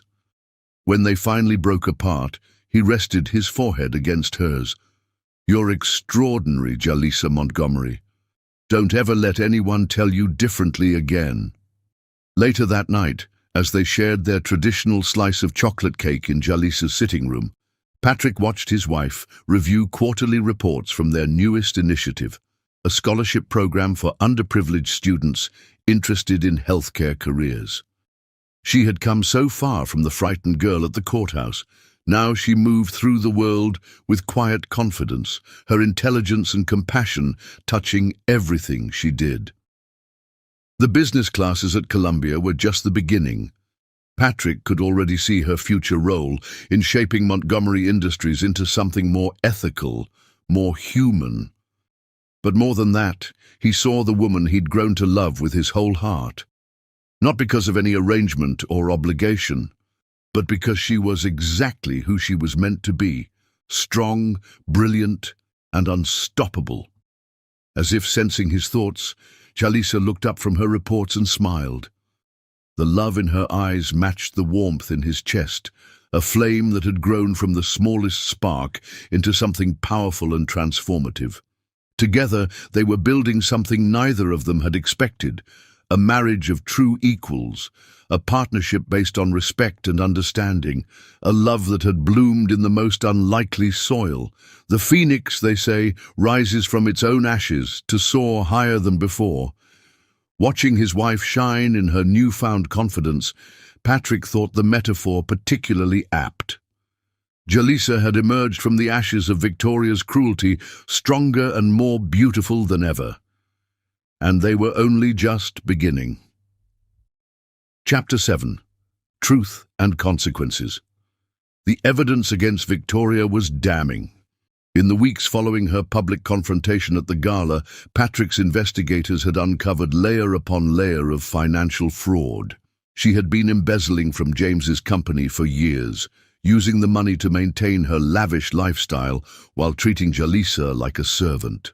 The investigation revealed a complex web of hidden accounts and falsified records. Victoria had systematically siphoned funds from Vaughn-Tech's operational accounts, disguising the transactions as legitimate business expenses. She had even created fake vendors and consultants, routing company money through shell corporations that led back to her personal accounts. When the police arrived at the Vaughan estate on a cold November morning, Victoria's perfectly manicured world crumbled. She had been in the middle of berating a maid about improper dusting when the officers appeared, warrant in hand. "This is ridiculous," she had sputtered, her composure cracking as they read her rights. "Do you have any idea who I am?" But her social status couldn't protect her from the weight of evidence. The prosecutors had built an airtight case, supported by years of documentation and testimony from Vaughn-Tech employees who had been silenced by fear of Victoria's influence. James, watching his wife being led away in handcuffs, seemed to age a decade in moments. The realization of how thoroughly she had deceived him, how completely she had manipulated his grief over Grace to gain control of his life and company, hit him like a physical blow. Jaleesa received the news of Victoria's arrest from Patrick, who had insisted on being present when it happened. He found her in her study at Columbia, where she was preparing for finals. "It's over," he said simply, gathering her into his arms as the emotions overwhelmed her. "She can't hurt you anymore." The trial was swift and decisive. Victoria's lawyers attempted to paint her as a misunderstood businesswoman whose aggressive investment strategies had been misconstrued as fraud. But the evidence told a different story, one of calculated deception and systematic theft. The prosecutor's opening statement had been particularly powerful. "This is not a case about aggressive business practices. This is a case about a woman who used grief and manipulation to steal not just money, but years of a young girl's life, who used her position to crush the spirit of her stepdaughter while enriching herself with stolen funds." Victoria's mask of sophistication crumbled completely when the verdict was read. Guilty on all counts. The judge, noting her lack of remorse and the calculated nature of her crimes, handed down a lengthy prison sentence. Through it all, Jaleesa maintained her composure, drawing strength from Patrick's steady presence and her own growing confidence. She attended key parts of the trial not out of vindication, but to reclaim her narrative. Victoria had tried to write her story as one of inadequacy and shame. Jaleesa was rewriting it as one of resilience and triumph. James, finally seeing the truth about his wife, was devastated. The man who had once been a dynamic business leader was reduced to a shell of himself, haunted by years of manipulation and missed opportunities with his daughter. When he asked to see Jaleesa after the trial, Patrick was protective. "You don't have to," he told her. "No one would blame you for keeping your distance." But Jaleesa knew she had to face this part of her past, too. She arranged to meet James at a quiet cafe near Central Park, neutral ground where they could talk. Her father looked small somehow, diminished without Victoria's controlling presence. His hands shook slightly as he stirred his untouched coffee. "Jaleesa," he begged when she sat down, "can you ever forgive me?" She studied him carefully, seeing both the broken man before her and echoes of the loving father he'd once been. The man who had read her bedtime stories and taught her to ride a bike. The father who had been stolen from her by grief and Victoria's manipulation. "We can try to build something new," she said finally, reaching across the table to take his trembling hand. "Not what we had before, that's gone. But maybe something honest. Something real." James broke down then, years of suppressed emotions pouring out in a crowded cafe. Jaleesa held his hand as he apologized for his weakness, for letting Victoria control him, for failing to protect his daughter. "I see so much of your mother in you," he said when he could speak again. "She would be so proud of the woman you've become, So proud of how you've overcome everything I let happen to you." That evening, back at the Montgomery estate, Jalisa sat with Patrick in their favorite spot on her terrace. The winter air was cold, but Patrick had arranged for heated lamps and thick blankets, maintaining their tradition of evening conversations under the stars. "How do you feel?" he asked softly, watching her process the emotional day. "Lighter," Jalisa realized. "Like a weight I've carried so long I forgot it was there has finally been lifted." Patrick reached over to take her hand, his thumb tracing gentle circles on her palm. "Your father?" "He's not the man he was before Mom died," Jalisa said thoughtfully, "but maybe he can become someone new, someone better." That night, Patrick surprised her with something that made her heart stop. He presented her with a diamond ring, not as a replacement for their hasty courthouse wedding band, but as a promise. "Marry me again," he said, his grey eyes intense in the lamplight. "This time exactly the way you want. Not because of arrangements or obligations, but because we choose each other." Jalisa looked at the ring, a stunning piece that somehow managed to be both elegant and unique, just like their love story. "You want to have another wedding?"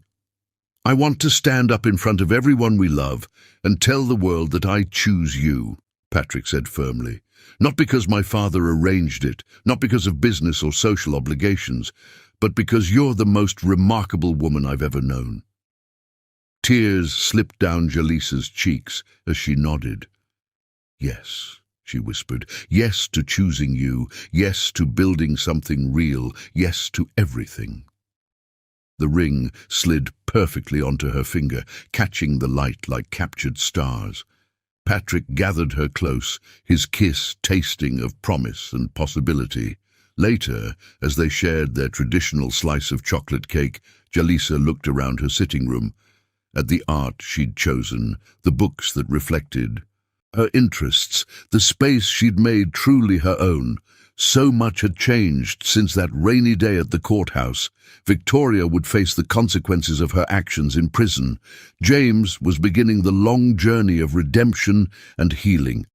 And Jalisa was finally free to be exactly who she was meant to be, loved by a man who saw her true worth. "What are you thinking?" Patrick asked, noticing her contemplative expression. "I'm thinking about truth," she said softly. "How it always comes to light eventually. And how sometimes, when the lies fall away, something beautiful can grow in their place." Patrick's smile was tender as he leaned in to kiss her again. "Something beautiful already has." Outside, the winter wind whispered through bare branches, but inside, warmth bloomed like spring. Truth had indeed brought consequences, justice for Victoria's crimes, hope for James's redemption, and for Jalisa and Patrick, the precious chance to transform an arranged marriage into a love story written entirely on their own terms. Chapter 8. Hearts Unleashed. Their honeymoon in the Maldives was everything their courtship should have been. Away from prying eyes and social pressure, Patrick and Jalisa discovered each other anew on a private island where crystal-clear waters met powder-white sand. The resort's overwater villa became their sanctuary, a place where the complicated world of Manhattan society and family obligations felt as distant as the stars that scattered across the night sky. Floor-to-ceiling windows revealed an endless expanse of turquoise ocean, while traditional Maldivian architecture provided a perfect blend of luxury and authenticity. On their first morning, Jalisa woke to find Patrick already on their private deck, arranging breakfast. Fresh tropical fruits, still warm pastries, and the rich aroma of Maldivian coffee created a feast for the senses. "Good morning, Mrs. Montgomery," he said, his smile warm as sunshine on water. "Ready for your first swimming lesson?" Jalisa had confessed during their flight that she'd never learned to swim, another limitation Victoria had imposed, claiming it wasn't necessary for someone like her. Patrick had immediately promised to teach her, understanding that this was about more than just swimming. It was about breaking free from old restrictions, about claiming new experiences as her own. They spent that morning in the shallow waters near their villa, Patrick's hands steady and supportive as he taught her to float. His patience was infinite, his encouragement constant, and his joy in her progress genuine. "That's it," he called, as Jalisa managed her first few independent strokes. "You're a natural." By the end of the first week, she was swimming confidently in the lagoon, discovering the freedom of moving through crystal-clear water. Patrick had arranged for a marine biologist to give them private snorkeling lessons, opening up a whole new world beneath the waves. "Look," he whispered one afternoon, pointing to a sea turtle gliding gracefully past their villa. "She's as elegant as you are." Their days fell into a peaceful rhythm that felt nothing like the structured routines of their early marriage. They explored local islands, learning about Maldivian culture and traditions. Patrick taught Jalisa to scuba dive, watching with pride as she mastered each new skill. They spent hours talking about everything and nothing, building the kind of intimate knowledge of each other that comes only with uninterrupted time and open hearts. One evening, standing on their private beach, Patrick gathered all the resort guests. The setting sun painted the sky in impossible shades of pink and gold, turning the ocean into liquid fire.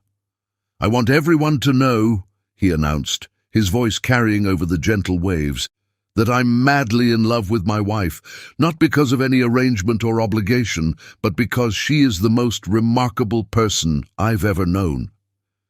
Jalisa felt tears spring to her eyes as Patrick turned to face her fully. "When we met, it was because of other people's schemes. But every day since then, I've chosen you. I choose your strength, your compassion, your incredible heart. I choose your determination to make the world better, your courage in facing down the past, your ability to find joy even after everything you've been through."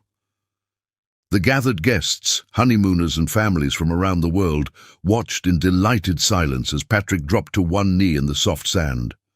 "I know we're already married," he said, pulling out a ring that caught the last rays of sunset. "And I know I already asked you to marry me again. But here, in this paradise, I want to give you the proposal you always deserved. Jalisa Montgomery, will you continue to choose me every day for the rest of our lives?" The ring was a black pearl, perfectly round and gleaming with subtle iridescence. Later, Patrick would tell her how he'd worked with locals, artisans, to find the perfect one, a pearl that, like Jalisa herself, was uniquely beautiful and naturally precious. "Yes," she whispered, then louder, "Yes, I choose you. Every day, in every way, I choose you." Patrick's kiss tasted of salt air and freedom, of promises made and kept, of love that had grown wild and true in the most unexpected garden. The assembled guests burst into applause, their joy adding to the magic of the moment. Later that night, after a celebration dinner on the beach, they lay on lounges on their private deck. The stars seemed close enough to touch, their reflection in the still water creating the illusion of floating in space. "Tell me what you're thinking," Patrick said softly, his fingers intertwined with hers. Jalisa was quiet for a moment, finding the right words. "I'm thinking about that day in the courthouse. How scared I was.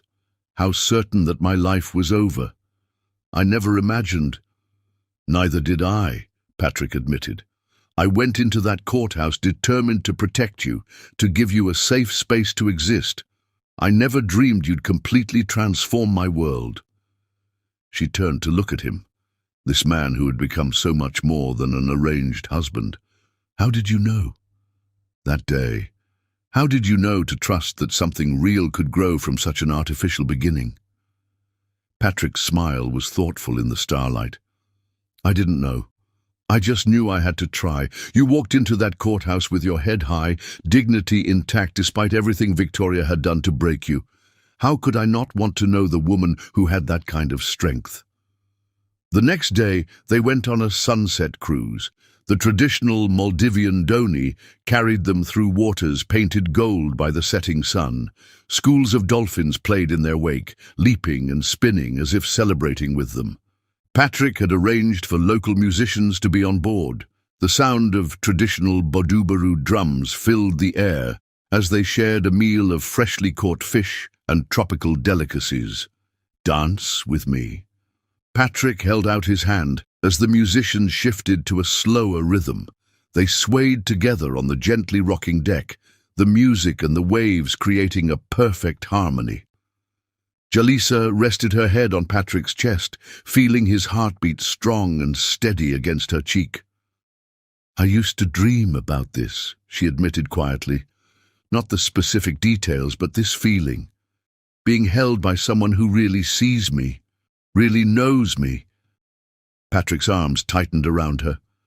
"I see you, Jalisa Montgomery. I see your strength and your gentleness, your intelligence and your compassion. I see the way you light up a room just by entering it, the way you make everyone around you want to be better." As if to prove his point, he spun her out and then back into his arms, making her laugh with delight.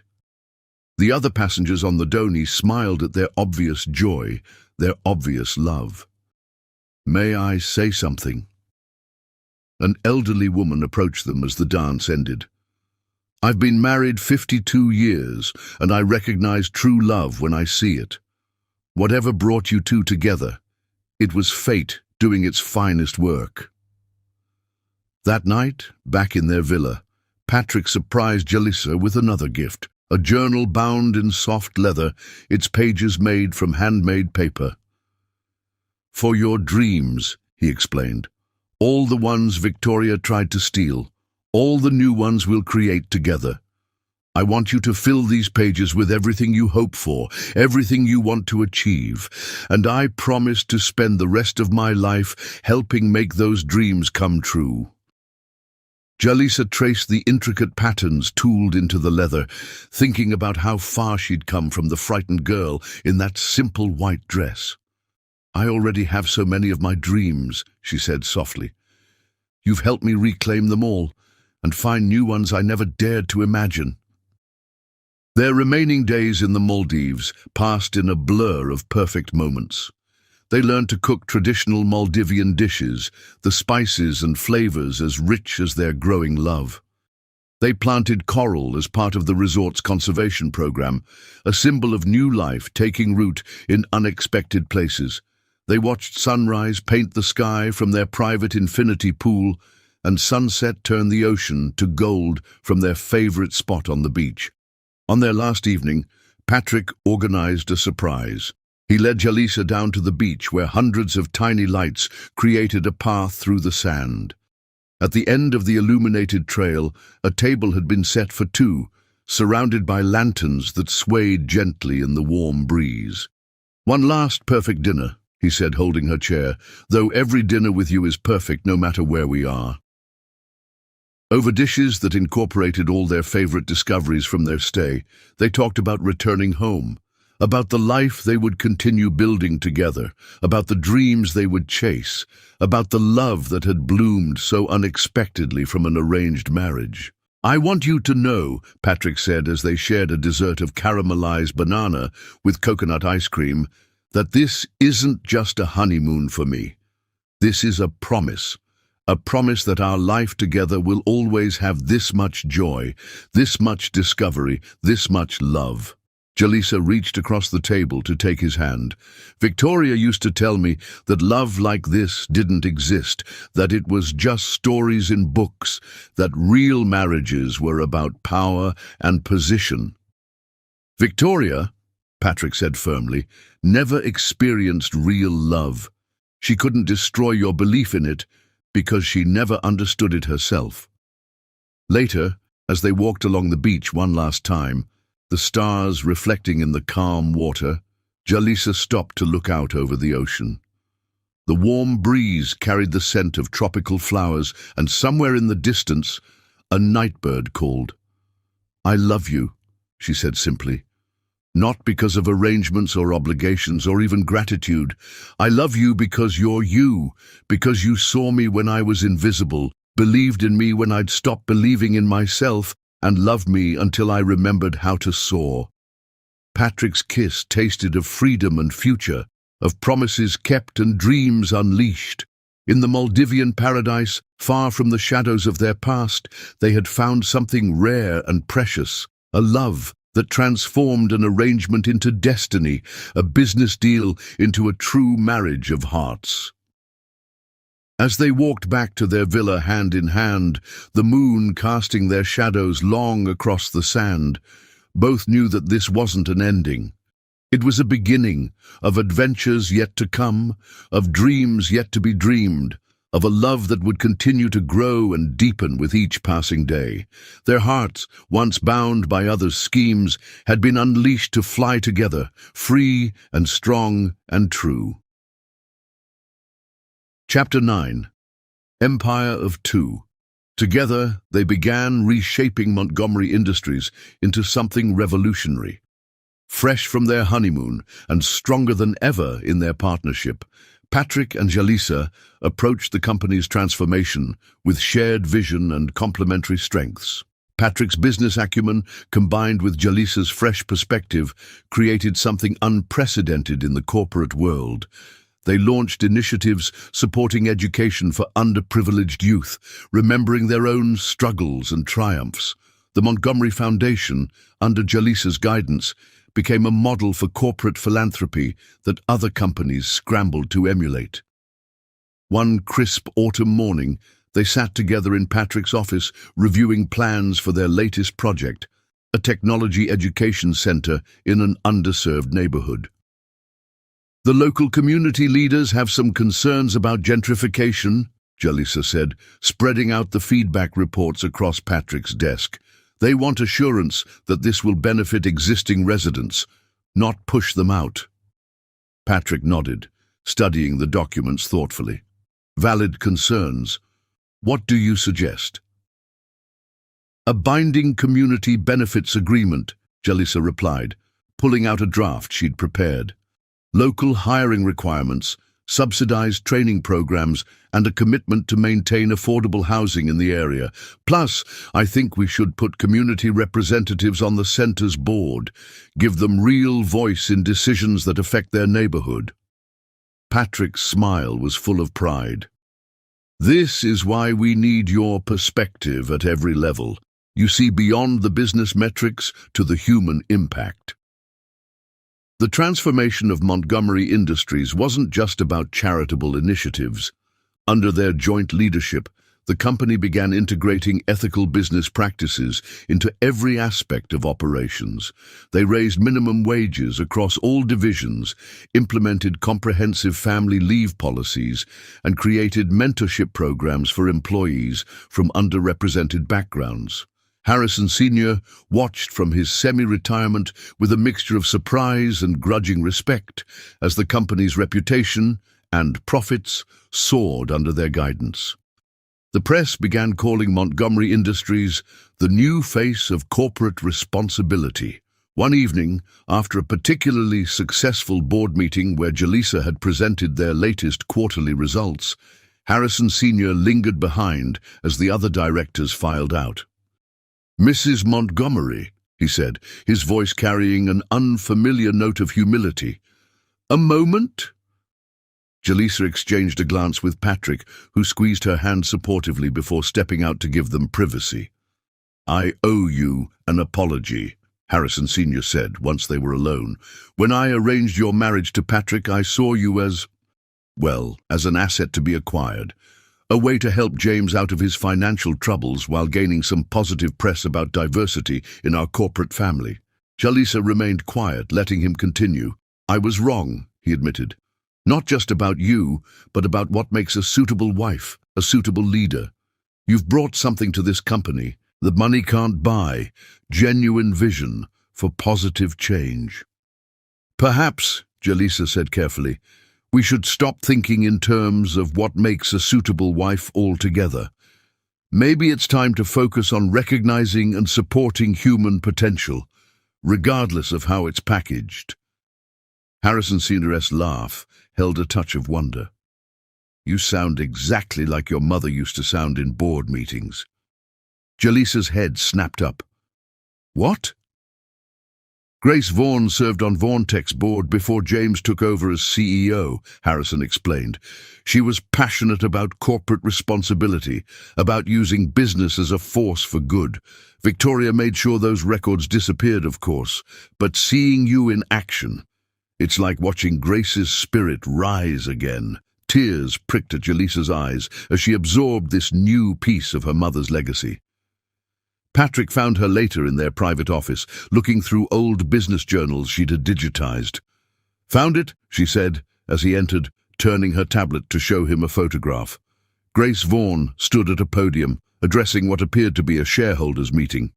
The caption read, VaughanTech board member advocates for corporate social responsibility. She was amazing, Patrick said softly, studying the image, just like her daughter.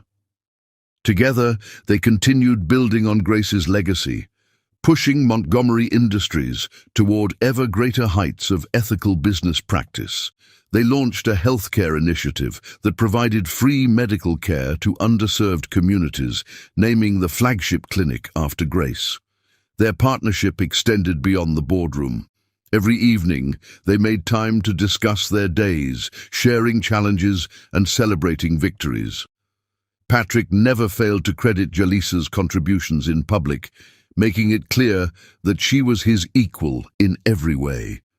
One particularly challenging day, after dealing with resistance from old guard executives about their latest social initiative, they retreated to their favorite spot in the estate's gardens. Sometimes I wonder, Jalisa admitted, if we're trying to change too much too fast. Patrick pulled her close, his arms strong and reassuring around her. Change is always met with resistance, but look at what we've already accomplished. The education centers are changing lives. The healthcare initiative is saving them. We're building something that matters. He was right. Their impact was evident in the thank you letters that poured in from scholarship recipients, in the success stories from their job training programs, in the improved lives of their employees and their families. Harrison Sr., watching his son and daughter-in-law reshape his company into something he'd never imagined, found himself learning new lessons at 73. Perhaps, he admitted to Patrick during a rare father-son lunch, I was wrong about what makes a suitable wife. You were wrong about a lot of things, Father, Patrick replied, his tone gentle but firm. But there's still time to learn. The old man nodded, looking out over the Manhattan skyline from their private dining room. She would have changed things anyway, you know, even without the arrangement. Talent like hers finds its way to the top eventually. Yes, Patrick agreed, thinking of his brilliant wife. But this way, we got to build something together, something bigger than either of us could have created alone. Their influence began extending beyond Montgomery Industries. Other companies sought their advice on ethical business practices. Universities invited them to speak about corporate responsibility. The press dubbed them the conscience of Wall Street, a title that made them both laugh but secretly pleased them. One evening, after a particularly impactful day where they'd announced a major expansion of their education initiative, they stood together on their office balcony. The sunset painted Manhattan in shades of gold and rose, a fitting backdrop for what they'd built together. Did you ever imagine this? Jalisa asked, leaning back against Patrick's chest as they watched the city lights begin to twinkle. That night when you first walked into that bedroom at the estate? Patrick's arms tightened around her. No, he admitted. I imagined protecting you, giving you space to heal and grow. I never dreamed you'd become not just my wife, but my partner in everything, that together we'd build something this meaningful. Jalisa turned in his embrace, reaching up to trace the beloved lines of his face. You gave me more than protection. You gave me the confidence to become who I was always meant to be. You did that yourself, Patrick corrected gently. I just had the privilege of watching you soar. Their kiss was sweet with the taste of shared triumph, of dreams realized and new ones taking shape. Below them, the city hummed with life, lives they were helping to improve, communities they were helping to strengthen, futures they were helping to building. They had created more than just a successful company. They had built an empire of positive change, a legacy of compassion and innovation that would outlast them both. And they had done it together, turning an arranged marriage into a partnership that transformed not just their own lives, but countless others. As the last rays of sunset gilded the city in gold, Jalisa and Patrick Montgomery stood wrapped in each other's arms, their hearts beating in perfect sync. They were more than husband and wife, more than business partners. They were architects of change, builders of dreams, proof that love could not only heal the past, but reshape the future. Their empire of two had become a force for good in the world, and they were only just beginning. Sweet Revenge, a Love Story. Chapter 10. A new dawn, Santorini emerged from the morning mist like a dream, its whitewashed buildings catching the first rays of dawn. The wedding venue Patrick had chosen was breathtaking, an ancient monastery perched on the highest cliff, offering panoramic views of the caldera and endless Aegean Sea. Perfect, Jalisa whispered, standing on her private balcony the morning of their wedding. The air was fragrant with jasmine and sea salt, carrying the distant chime of church bells across the water. 1,000 guests would witness their union today, not because they craved a society spectacle, but because their love story had touched so many lives.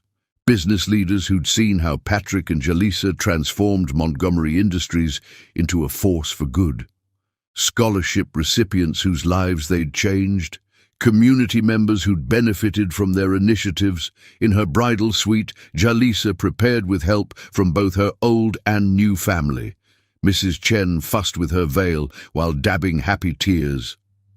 The wedding dress was a masterpiece, a fusion of cultures that honored both her African heritage and her modern life.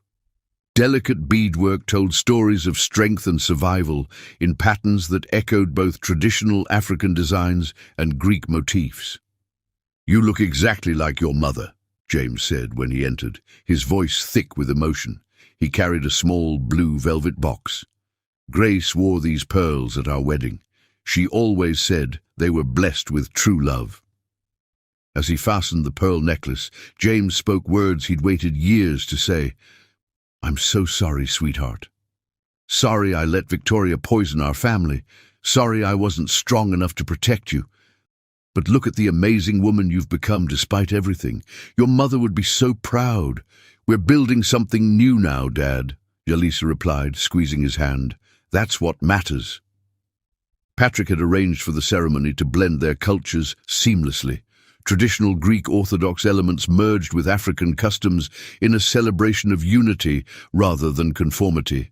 The ancient monastery's stone walls were draped with both white roses and vibrant African flowers. Musicians played a fusion of Greek and African melodies that somehow created perfect harmony. When the doors opened and Jalisa appeared on James's arm, the collective gasp from the guests echoed off the stone walls. She was radiant, not just beautiful, but luminous with joy and strength. Patrick, waiting at the altar, felt tears spring to his eyes at the sight of the woman who had transformed his life. Their vows were both personal and profound.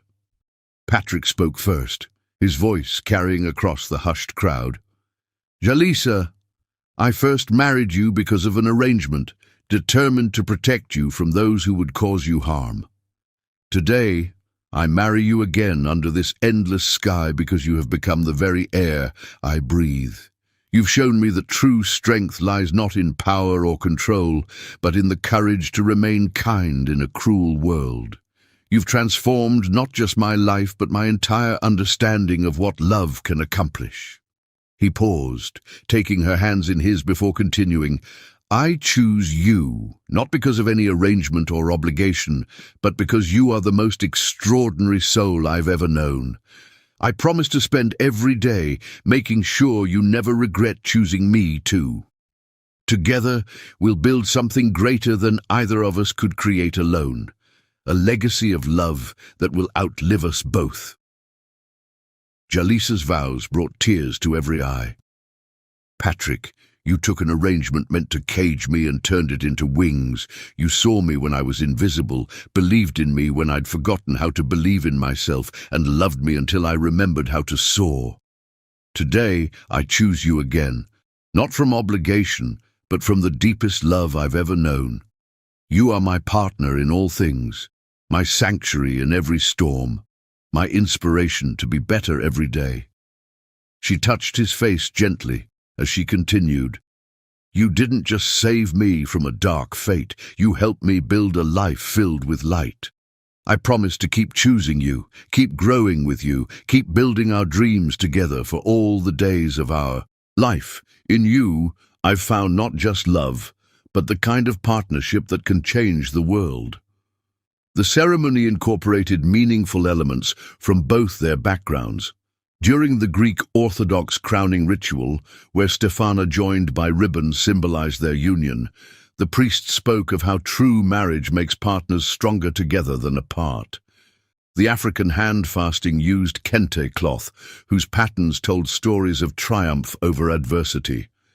When Patrick kissed his bride, the applause shook the ancient stones. As if nature herself blessed their union, dolphins leapt in the waters below, and white doves soared overhead. The reception was a spectacular celebration of love's power to transform. Tables draped in white and gold stretched along the cliff's edge under canopies of twinkling lights. The menu featured both Greek and African dishes, each course telling part of their story. Harrison's senioress toast surprised everyone with its emotion. When I arranged this marriage, I thought I was making a business decision. Instead, I witnessed a miracle, two extraordinary people finding their way to true love despite my interference. Jalisa, you haven't just made my son happy. You've made our company better, our family stronger, and our world a little brighter. I am honored to call you my daughter. James's speech brought fresh tears. To watch my daughter find this kind of love, to see her become the amazing woman her mother always knew she would be, it's more than a father could hope for. Patrick, you didn't just love Jalisa, you helped her remember who she was always meant to be. Grace would be so proud of you both.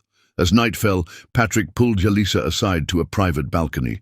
Behind them, the celebration continued in full swing. Before them, the sun set in a spectacular display of color over the Aegean.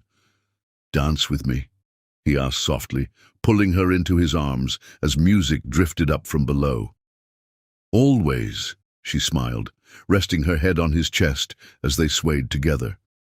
I have something for you, Patrick said after a moment, producing a small velvet box. Inside was an ancient Greek coin fashioned into a pendant, surrounded by diamonds. The coin symbolizes Aphrodite, goddess of love and transformation. The museum curator said it was found right here in Santorini, buried in the ruins of a temple. It survived earthquakes and volcanic eruptions, getting stronger and more precious with time. Like us, Jalisa whispered as he fastened it around her neck. Like us, he agreed. We started from an arrangement, but we've forged something unbreakable. Every challenge has only made our love stronger.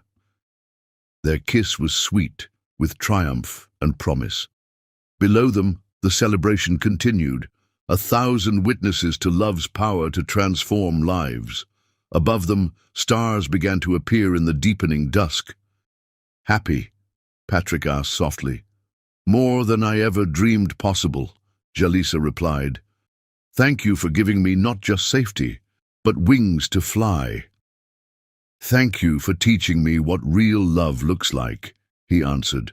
For showing me that true power lies in lifting others up, not holding them down. They danced until dawn, surrounded by joy and celebration. When the first light touched the eastern sky, painting their world in shades of hope and promise, they stood together at the cliff's edge. "A new dawn," Patrick said softly, his arms warm around his wife. "A new beginning," Jalisa agreed, though they both knew this was really a continuation of their love, their partnership, their shared vision for making the world better. Their second wedding hadn't been about erasing their first. Rather, it had been about celebrating how far they'd come, how much they'd grown, how deeply they'd chosen each other. From an arranged marriage had bloomed something rare and precious, a love strong enough to heal the past and build a better future. As the sun rose fully over the Aegean, painting their world in colors of promise and possibility, Patrick and Jalisa Montgomery held each other close, their hearts beating in perfect synchrony. They had proved that love could grow in the most unexpected places, that arranged beginnings could lead to chosen happiness, that two people could build something extraordinary from the ashes of their past. Their story had become legend in New York society, not for its scandal or wealth, but for its testament to love's power to transform, heal, and lift two souls to heights they never imagined possible, and they were only just beginning. Chapter 11. Justice and Mercy. Victoria's trial ended with a lengthy prison sentence that surprised no one who knew the extent of her crimes. The evidence Patrick's investigators had uncovered was overwhelming. Years of systematic fraud, embezzlement, and financial manipulation that had nearly destroyed Vaughn-Tech. The prosecution had built an airtight case, presenting not just financial records, but testimony from employees who had witnessed Victoria's manipulation firsthand. The jury had been particularly moved by the testimony of James's former secretary, who described watching helplessly as Victoria isolated him from his daughter and his company. "She was like a spider," the secretary testified, her voice trembling but clear, "spinning webs of lies and control, making everyone doubt themselves until they were too tangled to see the truth." The sentencing hearing was held on a cold December morning. Jalisa sat between Patrick and James in the courtroom, watching as Victoria was led in, wearing a prison jumpsuit that looked bizarre against her perfectly styled hair and manicured nails. Victoria's lawyer had tried to paint her as a misunderstood businesswoman, someone who had perhaps been overzealous in protecting her family's interests. But the evidence told a different story, of calculated cruelty, of systematic theft, of a woman who had used grief and manipulation to build her own empire of control. The judge's words were damning. "Mrs. Rothschild Vaughan, you have shown no remorse for your actions. The systematic way you exploited your position, both in the company and in your family, shows a level of calculation that this court finds particularly disturbing. Your actions weren't just financially damaging, they were emotionally devastating to those who trusted you." Victoria's face remained impassive as the sentence was read: 15 years in federal prison, with no possibility of parole for at least 10. Only when the guards moved to lead her away did her mask crack slightly, her eyes seeking out Jalisa with a mixture of hatred and something else, perhaps finally fear. A week after the sentencing, Jalisa received a letter from Victoria's prison. Patrick found her staring at the unopened envelope in their sitting room. "You don't have to read it," he said gently, sitting beside her. "No one would blame you for throwing it away." But Jalisa knew she needed this closure. With steady hands, she opened the letter to find Victoria's precise handwriting, somehow still elegant even on prison stationery. "Dear Jalisa, I suppose you're celebrating your victory now. You've taken everything I built, turned James against me, made yourself the perfect Montgomery wife I always said you couldn't be. I still remember the day you came to live with us, a scared little girl clutching that ridiculous photo of your mother. I saw then what a threat you could be, with your gentle heart so like Grace's, your quiet intelligence that reminded everyone of what they'd lost. Perhaps that's why I worked so hard to dim your light. It was too bright, too pure, too much like your mother's. She had that same way of making people love her without even trying. I won't ask for forgiveness. We both know I don't deserve it. But I want you to understand, everything I did was to survive in a world that had no place for women like me. Unlike you and Grace, I had to fight for every scrap of power, every moment of control. Yours truly, Victoria. Jalisa read the letter twice, feeling something shift in her heart. The next day she made arrangements to visit Victoria in prison. Patrick insisted on driving her himself. "Are you sure about this?" he asked as they pulled up to the Federal Correctional Facility. "You don't owe her anything." "I'm not doing it for her," Jalisa replied softly. "I'm doing it for me." The prison visiting room was stark and institutional, nothing like Victoria's carefully curated environments. She sat at one of the metal tables, stripped of her designer clothes and social status, looking small and bitter in her standard-issue uniform. "Well," Victoria said as Jalisa sat across from her, "come to gloat?" "No," Jalisa replied calmly. "I came to forgive you." Victoria's carefully maintained composure cracked slightly. "What?" "I forgive you," Jalisa repeated. "Not for you, but for me. I'm free now, from your manipulation, from your cruelty, from the cage you tried to build around my heart. Holding on to anger would only keep me connected to that cage." "You sound just like her," Victoria whispered, and for the first time there was no mockery in her voice when she referenced Grace. "Your mother always said forgiveness was strength, not weakness. I never understood that." "You never tried to understand anything about love or compassion," Jalisa said gently. "You were too busy building walls to protect yourself." Victoria's laugh was bitter. "And look where those walls got me." "It's not too late," Jalisa found herself saying. "Even here, you could choose to be different, to help others instead of hurting them. Like your precious Montgomery Foundation." Victoria's sneer was automatic, but it lacked its usual force. "Playing Lady Bountiful with other people's money?" "No," Jalisa replied steadily. "Like my mother, who found ways to help people even when she had nothing but kindness to give. The prison has programs, teaching, mentoring, rehabilitation. You have skills that could help other women rebuild their lives." Something flickered in Victoria's eyes. Surprise, perhaps, or a ghost of possibility. But her mask slipped back into place quickly. "You always were an idealist, just like Grace." "Yes," Jalisa agreed, standing. "I am like my mother. And that's not an insult anymore, Victoria. It's my greatest strength." She left the prison walking taller, Patrick waiting to take her home. That night she told him she was pregnant.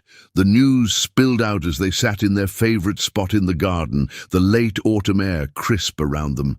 Patrick's face transformed with joy as he gathered her close. "A baby," he whispered against her hair. "Our baby." Their joy echoed through the halls of their home like music. Mrs. Chen cried happy tears when they told her, immediately starting to plan nursery arrangements. Harrison Sr. actually hugged Jalisa, his usual reserve cracking at the prospect of becoming a grandfather. James, when they shared the news over family dinner, looked at his daughter with eyes full of love and hope. "Your mother would be so proud," he said softly, "of everything you've become, of the family you're building." That night, as they lay in bed together, Patrick's hand resting protectively over Jalisa's still flat stomach, she thought about cycles breaking and new beginnings. "Our child will never know the kind of pain we knew," Patrick promised, as if reading her thoughts. "They'll be surrounded by love from the start." "Yes," Jalisa agreed, thinking of her mother's legacy of kindness, of the strength she'd found in forgiveness, of the love she and Patrick had built from the ashes of their arranged beginning. They'll know nothing but love. The future stretched before them like a dawn-lit path, bright with promise and possibility. They had faced their demons, healed their wounds, and emerged stronger together. Now they were creating something new, a family built on choice and love and understanding. Victoria's sentencing had closed one chapter, but Jalisa's forgiveness had opened another. As she drifted off to sleep in Patrick's arms, their child growing beneath his gentle hand, she felt truly, completely free. The cycle of pain had been broken, justice had been served, mercy had been offered, and love had triumphed over all. Their baby would be born into a world of healing and hope, carrying forward a legacy not of bitterness and control, but of compassion and strength, just as Grace would have wanted. Chapter 12. Triumph of Love. 1 month after Victoria's trial and their joyous pregnancy news, Patrick and Jalisa stood together before 1,000 guests in the grandest ballroom of the Plaza Hotel. Tonight wasn't just any celebration. It was their moment to show the world that love could triumph over any darkness. The ballroom had been transformed into a wonderland. Crystal chandeliers cast golden light over tables draped in silk, while cascading flowers in shades of white and gold created an enchanted garden effect. Every detail spoke of rebirth and triumph, from the delicate butterfly motifs worked into the place settings to the wall of roses bearing messages of love and hope from those whose lives they'd touched. Jalisa was radiant in a custom gown that celebrated both her early pregnancy and her victory over the past. The designer had created something magnificent, flowing ivory silk that made her look like a goddess of victory, with subtle beading that caught the light like stars. "Ready?" Patrick asked softly, squeezing her hand as they prepared to make their entrance. "With you?" "Always," she replied, touching the new locket he'd given her that morning, one side holding her mother's picture, the other their first ultrasound image. The doors opened, and they entered to thunderous applause. The guest list read like a who's who of New York society, but more importantly, it included people whose lives they'd touched. Scholarship recipients, employees, families they'd helped through their foundation work. Patrick's voice carried clearly as they took the stage. "Many of you were at that charity gala months ago when the truth about Victoria came to light. Tonight, we're here to celebrate not just justice being served, but love triumphing over hatred, truth defeating lies, and light overcoming darkness." Jalisa stepped forward, her voice strong and clear.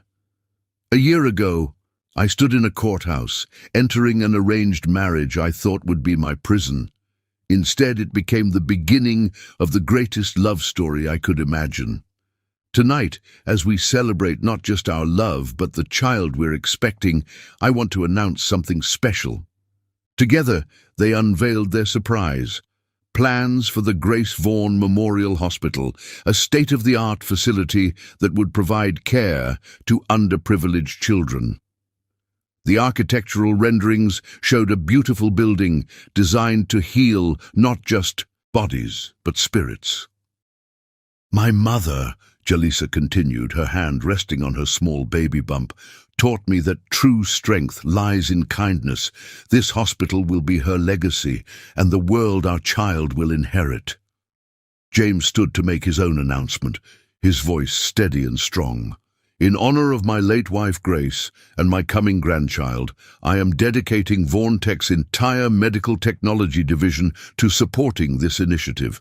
It's time to honor Grace's memory the way she would have wanted, by helping others."